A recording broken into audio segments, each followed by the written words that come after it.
আমার হাজবেন্ড, ও কি বলবে? আমি তার ওয়াইফ, কোনো সার্ভেন্ট না। তোমার কি মনে হয় আমি এখন ওর কথা মতো এক হাত লম্বা ঘুমটা দিয়ে বসে থাকবো?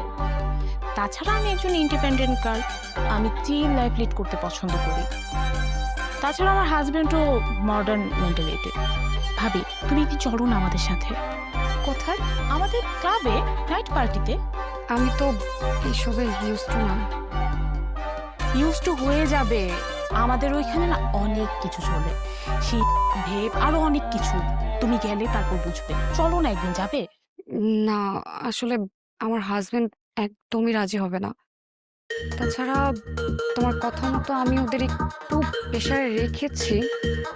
ধীরে ধীরে হয়তো বা সবকিছুর পারমিশন পেয়ে যাব। খুব ভালো, চালিয়ে যাও। কিন্তু তুমি একটা এডুকেটেড মেয়ে হয়ে হাজবেন্ডের পারমিশনের জন্য ওয়েট করছো।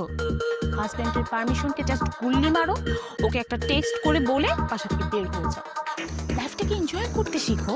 লুক এট মি, আমাকে দেখো, আমি কিভাবে আমার লাইফটাকে এনজয় করছি। ইস, আমি যদি তোমার মতো এরকম পার্টি করতে পারতাম, লাইফটাকে এনজয় করতে পারতাম, তাহলে আমার খুব ভালো লাগতো। কিন্তু কি করে বলো, আমি তো পারছি না। তাহলে আর কি, যাও গিয়ে স্বামীর পা টেপো। তোমার মতো এই মিনমিনে স্বভাবের মেয়েদের জন্যই না আজ সমাজের এই অবস্থা।